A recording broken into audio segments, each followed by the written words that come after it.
La Universidad Autónoma del Estado de Hidalgo, su patronato universitario a través de la División de Extensión de la Cultura, le dan la más cordial bienvenida a la edición 33 de la Feria Universitaria del Libro 2020 en su modalidad virtual.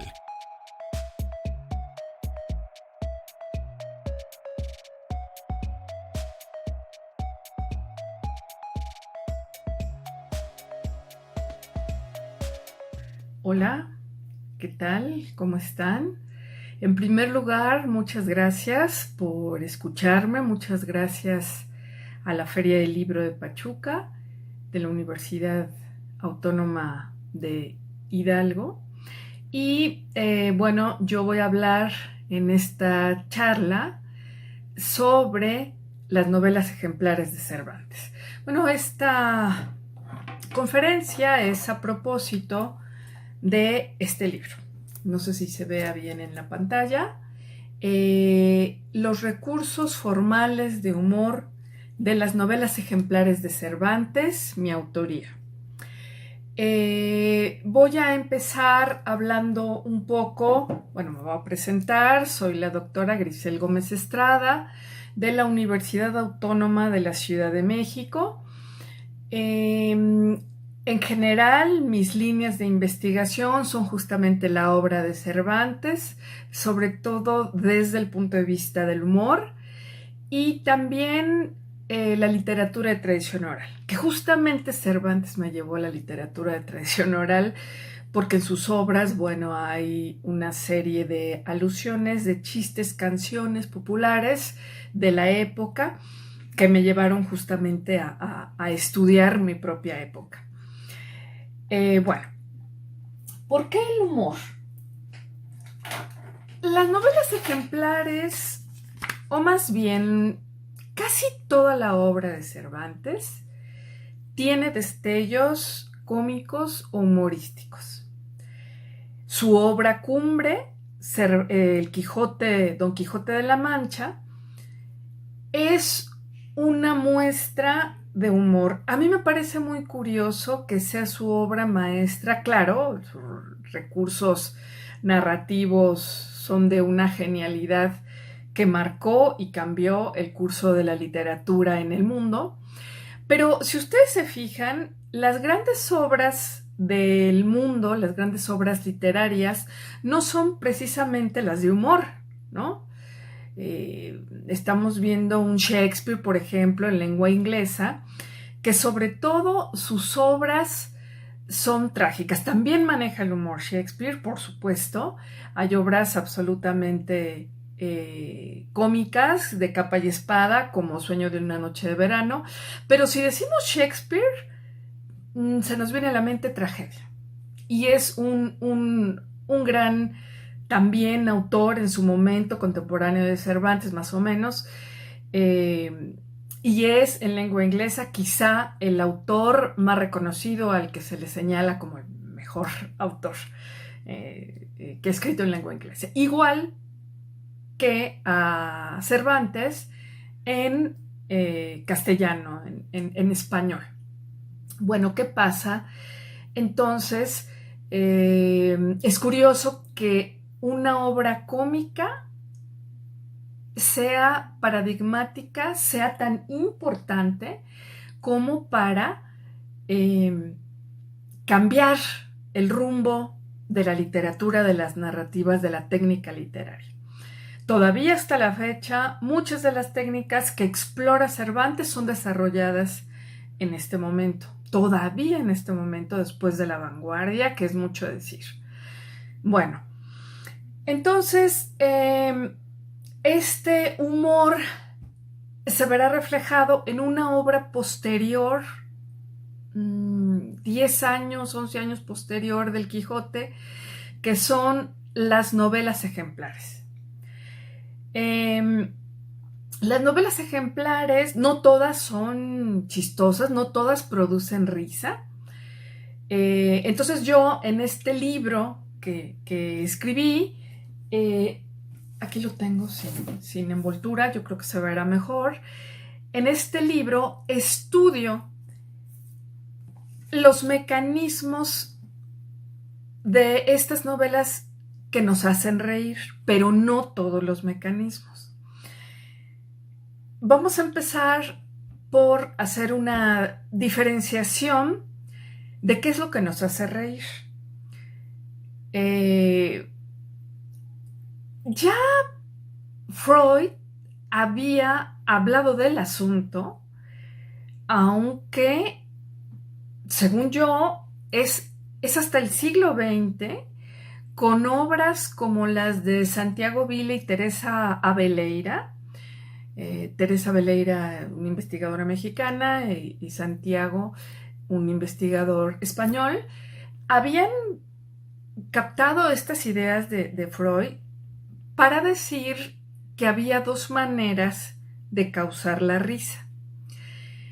La comicidad y el humorismo. Muchos autores, antes y después, tratan a la comicidad y al humorismo casi igual, pero en realidad son cosas diferentes. Porque mientras la comicidad tiene que ver con acciones, con situaciones, como lo que pasa cuando vemos a un payaso, que hay pastelazos, golpes, en fin, cosas que nos hacen reír, pero que tienen que ver con acciones propiamente, no con palabras. Esto le vamos a llamar comicidad. Insisto, esto es como un término nuevo que se está usando. Yo creo que apenas, ¿no? Y lo humorístico tiene que ver con palabras. En ese sentido, lo cómico se presenta como algo más universal. Es decir, no se necesita de una traducción, ¿no? Se necesita solo ver al payaso andando en bicicleta, en una bicicleta chiquitita, y el grandotote ridículo y que le avientan un pastelazo. Eso nos hace reír. Quizá a todas las culturas, no me meto en eso, aunque sí a la neurología actual admite que prácticamente todas las culturas reconocen a la risa como un sentimiento, ¿no? Inherente, la risa, la alegría. Bueno, en ese sentido, insisto, no necesitan traducción. Siempre y cuando, también lo señala desde Kant hasta Freud, siempre y cuando la persona que esté observando esté dispuesta a la risa. Por ejemplo, si alguien dice, ay, pobre payasito, se cayó porque le aventaron un pastelazo, esa lástima, esa misericordia va a detener el efecto de la risa, ¿no? Entonces, esto es importante. Para causar la risa debe haber alguien, un portador, digámoslo así, dependiendo de los casos, un narrador, alguien que cuenta, y alguien que recibe y está en la perspectiva misma del humorista o del comediante para reírse, ¿no? Entonces, por ejemplo, por eso hay tantos chistes que se les llama políticamente incorrectos, porque nos hacen reír. Se supone que nos deben hacer reír porque muestran esa situación risible, ridícula, en fin. Pero hay personas que, como se ven afectadas, pues no se ríen, incluso les parece un insulto. Habría que explorar más este asunto. Si me da tiempo, al ratito lo comento. Pero bueno, entonces tenemos, insisto, repito, dos maneras de hacer reír: la comicidad y el humorismo. El humorismo, en cambio, a diferencia de la comicidad, que se basa en actos chuscos, el humor se basa en palabras, justamente en palabras. Freud, en su libro El chiste, trata de buscar por qué ese tipo de cosas nos hacen reír. Claro que él desde el punto de vista psicológico, no me metería a eso, pero el caminito que emprende Freud para explicar eso es un análisis del lenguaje. Él lo dice, un análisis del lenguaje, que viéndolo desde ahora, desde esta perspectiva, es un análisis casi lingüístico y casi literario. El mismo Freud reconoce muchas de estas técnicas del chiste, muchas de esas técnicas para hacer reír, que también entre paréntesis hay que decir que lo que él entendía como chiste ahora ha cambiado algo, pero bueno. Estas técnicas del chiste, estas técnicas para hacer reír, prácticamente todas son figuras retóricas, figuras literarias, ¿no? Esto es justamente, antes de leer a Freud, lo que yo había visto en las novelas ejemplares de Cervantes. Él, sí, por supuesto, maneja la comicidad. En el Quijote es básica la comicidad. Vamos a ver a un Don Quijote que es golpeado, que es volteado por los molinos de viento, que se cae, que pierde dientes, que bueno, una serie de cosas muy cómicas, muy chistosas que nos hacen reír. Claro, no faltará, también insisto, a quién no le cause risa, ¿no? La maestra Laura Cázares en la licenciatura nos contaba eso, que había un estudiante que a ella no le daba risa el Quijote, sufría mucho cada vez que él era golpeado, cada vez que le pasaba algo, ¿no?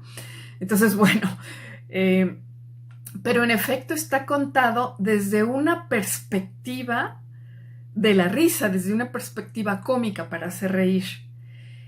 Y por otro lado, se me ocurre otra de las cosas que es así fundamental del Quijote, que todo el mundo, que es famoso el Quijote, por eso que todo el mundo reconoce, el lenguaje de Sancho Panza.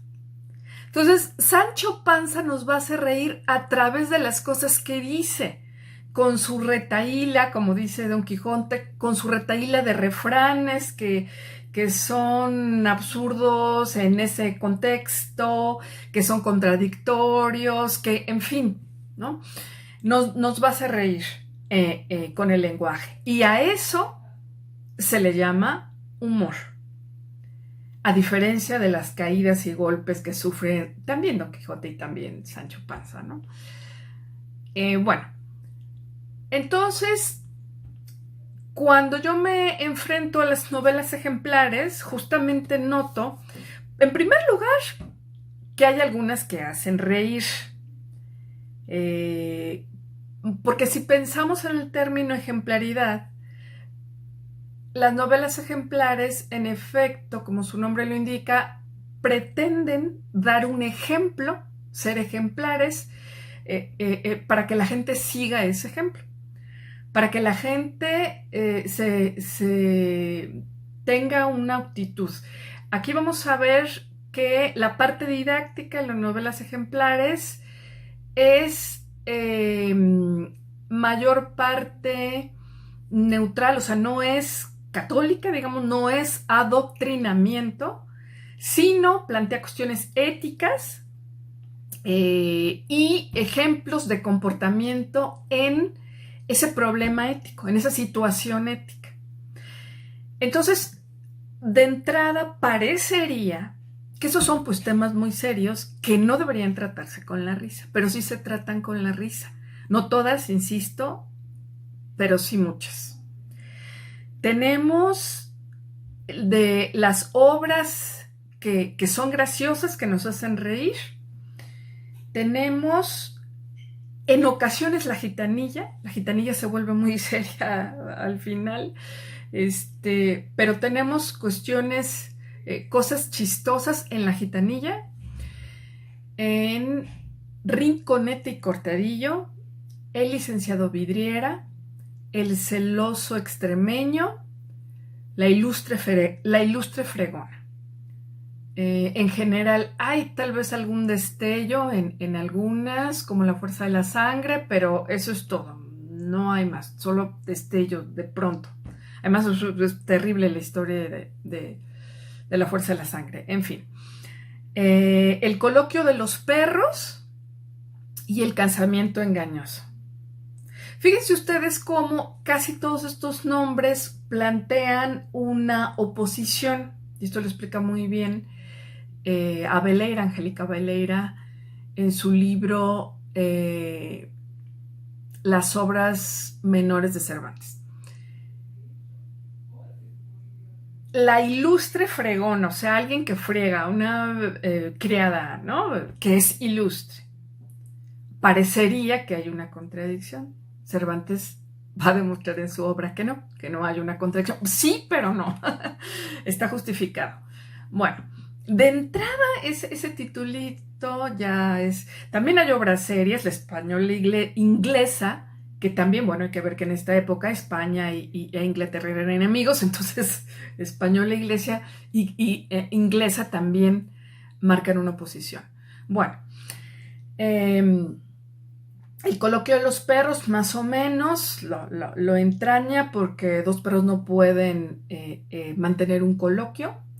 El casamiento engañoso, bueno, también. Y vamos a ver que en estas novelas también hay comicidad y hay humor. Yo me voy a dedicar a la comicidad. Esta comicidad no la tomo en cuenta, perdón, yo me voy a dedicar al humor, es decir, a los recursos del lenguaje, un poco como plantea Freud. Y vamos a ver que estos recursos formales, es decir, que dan forma, estos recursos no son otros más que figuras retóricas. Me pasó igual que a Freud. Localicé exactamente las cosas en el lenguaje como figuras retóricas. Retroécanos, ironías, metáforas, en fin. Por supuesto, dice Freud que no es que la metáfora en sí o que la comparación en sí o que la ironía en sí nos haga reír. Bueno, la ironía más o menos, quizá todas las ironías nos pueden hacer reír, aunque sean muy amargas, aunque sean satíricas, tienen algo de risa, pero bueno, por la contradicción. Pero Freud no se equivoca, tiene toda la razón. No es que el uso de las figuras retóricas sea suficiente para hacernos reír, no.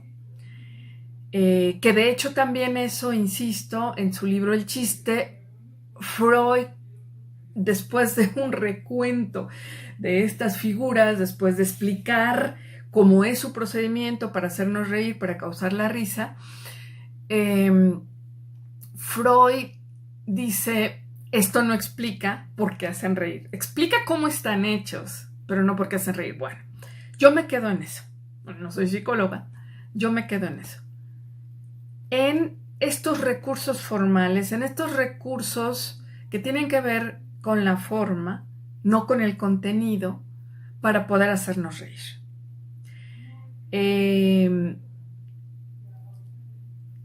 Entonces, ¿qué es lo que yo descubrí en estas novelas ejemplares? Y justamente en esta charla, en esta conferencia, es lo que quisiera yo hacer ver, puesto que los que nos dedicamos a los estudios literarios, pues pretendemos que los lectores aprecien la obra desde elementos técnicos que tal vez no están en la superficie, no son tan fáciles de captar, ¿no? Bueno, entonces yo quisiera que después de escuchar esta charla pudieran decir, qué padre, yo quisiera leer los recursos formales de humor. Perdón, yo quisiera leer las novelas ejemplares. Este libro, Los recursos formales de humor de las novelas ejemplares, es para eso.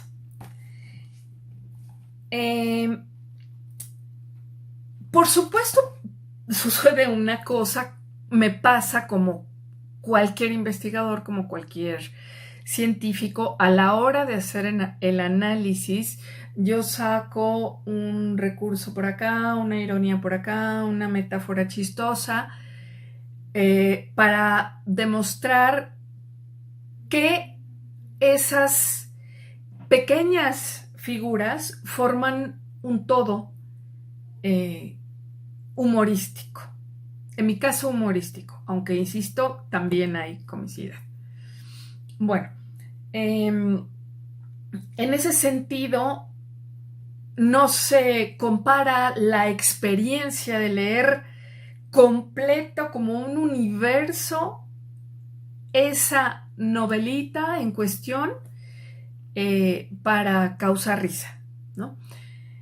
No se compara. Lo que yo estoy haciendo es hacer un estudio formal del lenguaje y bueno, ya lo saben, para ver cómo se hace el humor en la obra de Cervantes, en estas novelas ejemplares. Hay varios recursos que el autor utiliza, que ya utilizó en el Quijote y que ahora vuelve a utilizar. Por ejemplo, este recurso de Sancho Panza, el lenguaje de Sancho Panza, también lo utiliza en algunos personajes populares, y también vamos a encontrar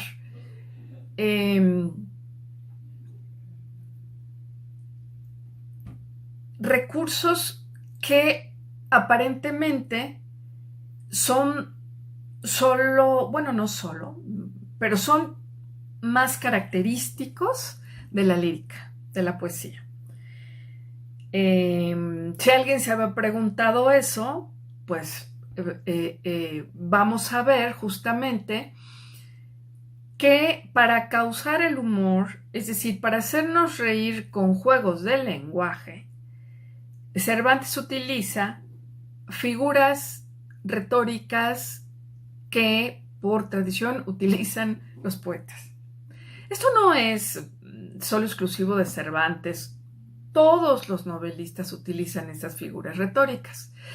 Pero en lírica, estas figuras son justamente lo que forma el lenguaje poético, lo que hace de una obra poética, sea buena, sea mala, pertenezca justamente al ámbito poético. En cambio, en los narradores lo más importante es la acción, que se esté contando algo. Hay poemas que nos cuentan algo, pero lo importante no es tanto la historia como cómo se está contando de manera poética. Entonces vamos a ver que nos encontramos figuras de varias índoles, para lo cual me basé en el Diccionario de Retórica y Poética de Elena Bernstein. Que Elena Bernstein, los que estudian literatura, los que están de alguna manera cerca del lenguaje, el lenguaje literario, saben que el Diccionario de Retórica y Poética de Elena Bernstein es una recopilación muy minuciosa de las figuras retóricas. de algunas que ella misma lo decía de broma, ni siquiera yo me acuerdo del nombre, porque ella justamente explica las figuras desde el punto de vista de la lingüística, que tiene un lenguaje muy especializado. Ellos son los científicos de lenguaje.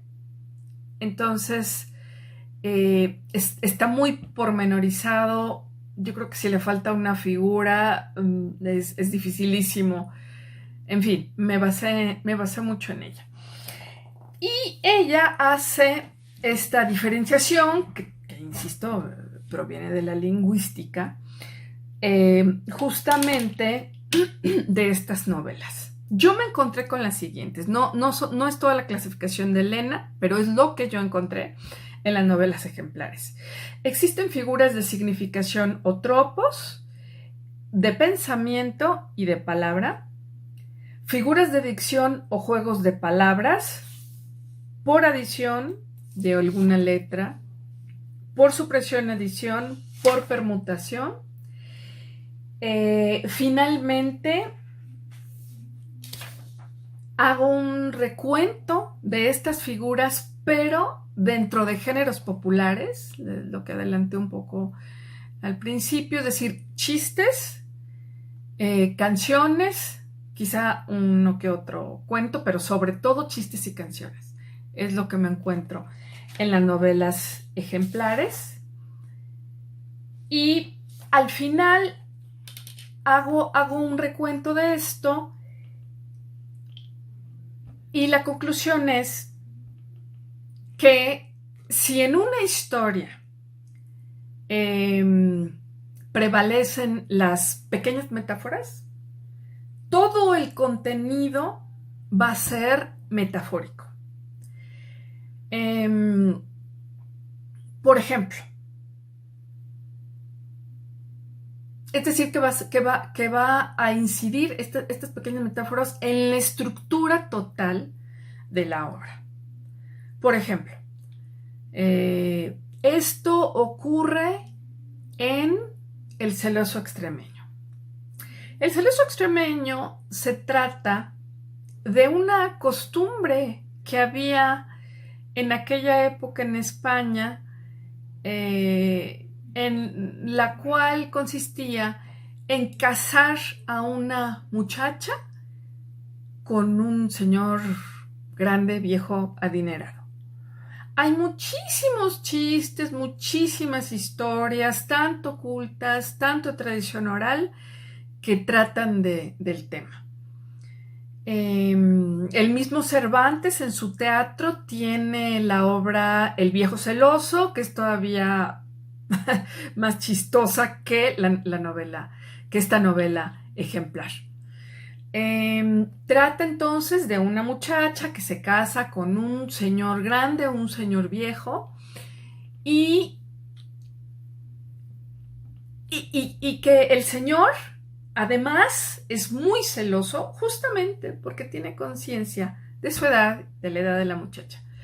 Entonces, lo que hace es encerrar, como el mismo personaje lo dice, como en una tela de araña, a su esposa, que es muy jovencita, con una serie de doncellas para que le hagan compañía, criadas y doncellas, para que le hagan compañía, para que se encarguen de la casa, que no puedan salir o solamente salgan con él, solamente acompañadas de él,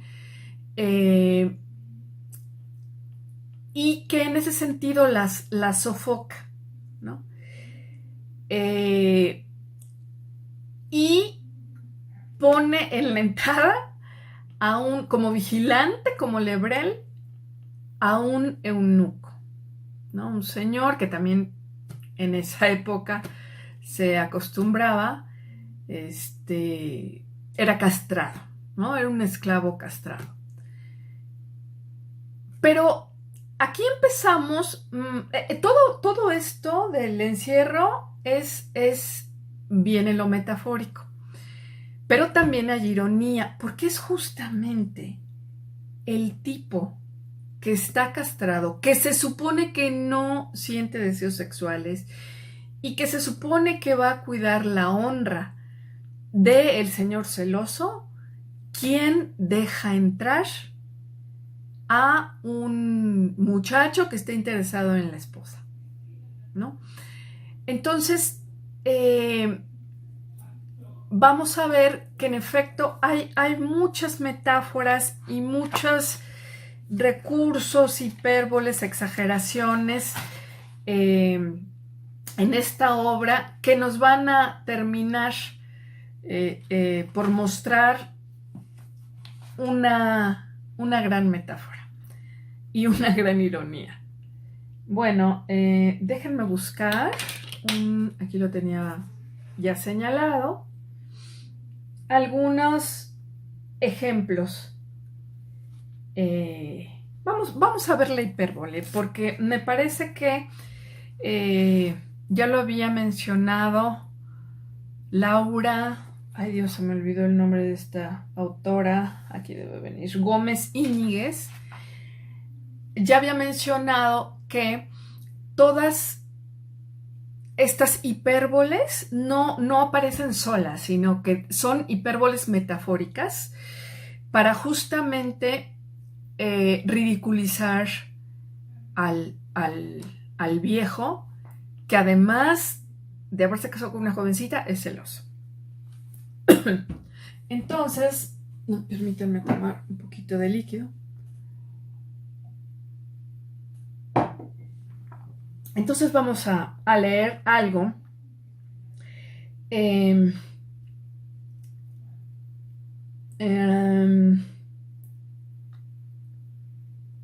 Fíjense ustedes, el eunuco se llama Luis, y este eunuco es convencido, es seducido prácticamente por el Loaiza, el tipo que quiere entrar a seducir a la esposa para que lo deje entrar. Pero es seducido a partir de la música, es curioso. Y aquí tenemos una hipérbole. Este eunuco, este esclavo, dice: es el mejor, Loaiza es el mejor músico que hay en el mundo, que me ha de enseñar en menos de 6 días más de 6,000 sones. Entonces por eso lo mete, para tenerlo encerrado ahí y que le enseñe.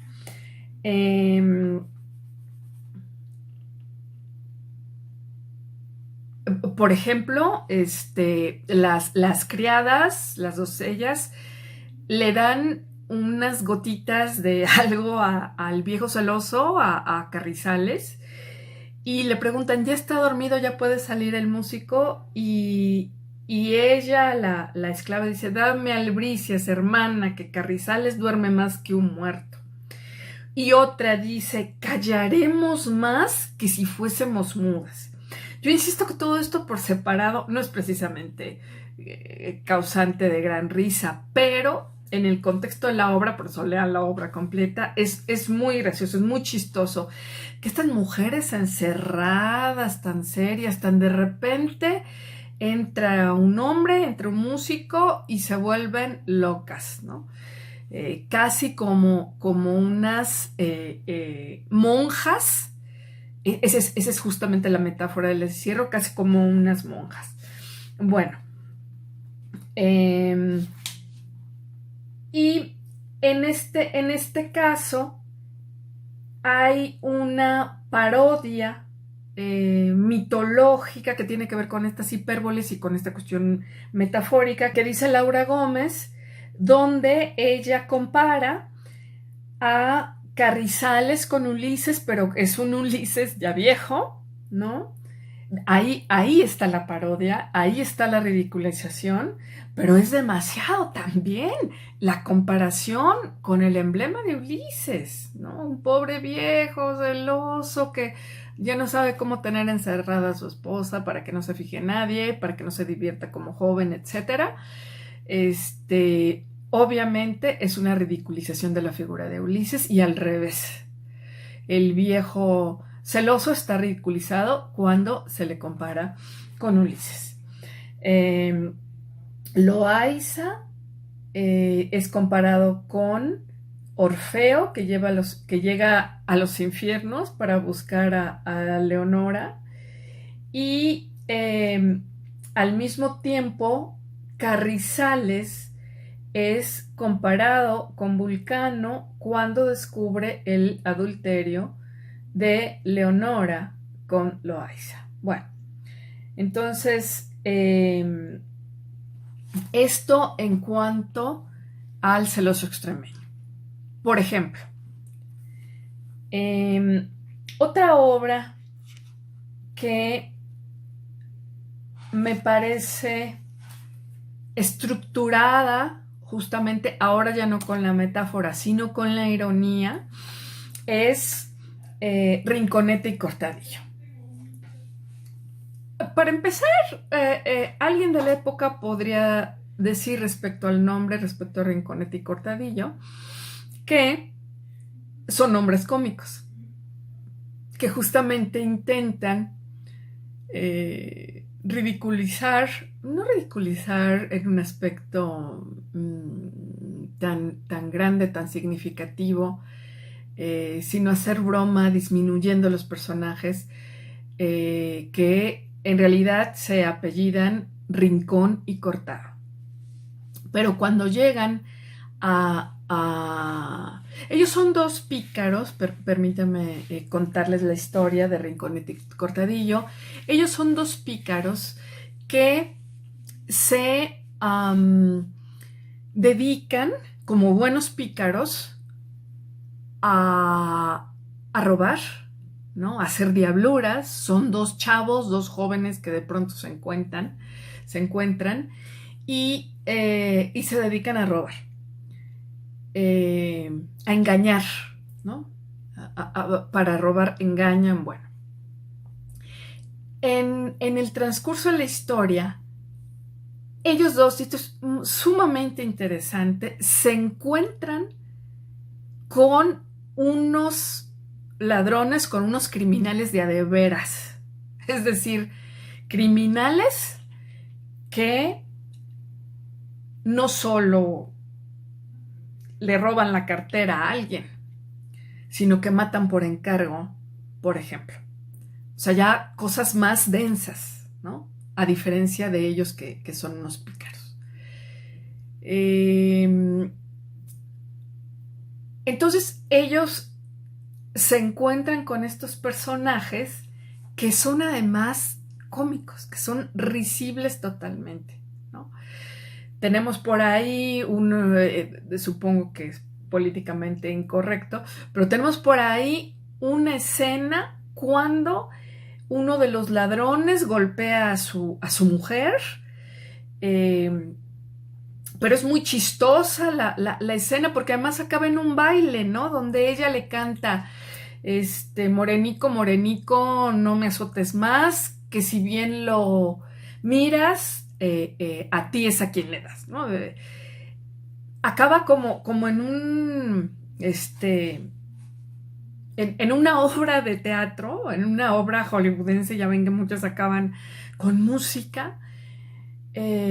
Bueno, y de esto son espectadores Rinconete y Cortadillo, que así les ponen los de la mafia, digamos que estos ya son, es un grupo criminal de la mafia más grueso. Y esto es muy interesante porque va a marcar la estructura irónica de la obra. Hay un montón de pequeñas ironías. Por ejemplo,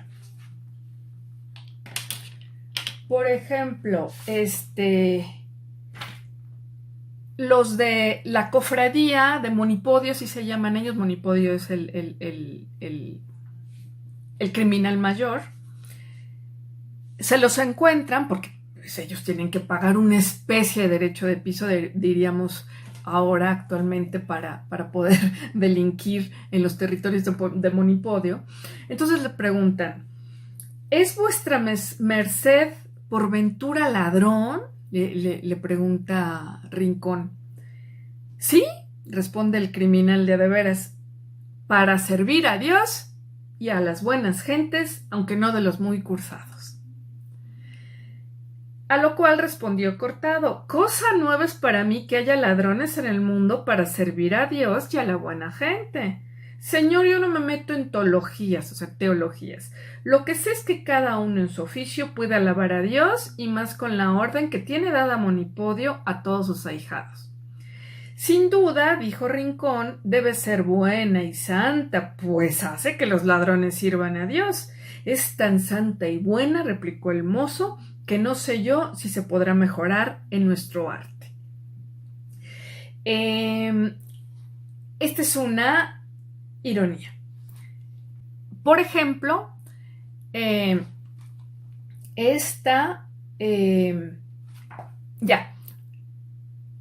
cuando al principio el narrador está describiendo a Rincón, dice cómo está vestido y usaba medias de carne. O sea, no tenía medias.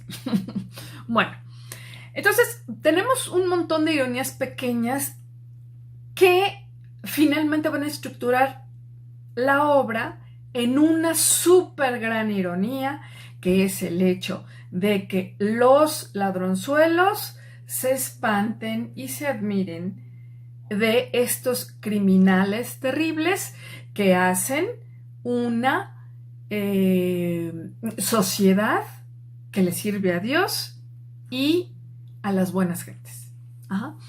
Así se estructura la ironía, con base en una súper ironía y además formada por un montón de ironías, obviamente otras figuras literarias, pero donde predominan las ironías. Bueno, entonces vamos a ver, esta es mi teoría justamente, ¿no?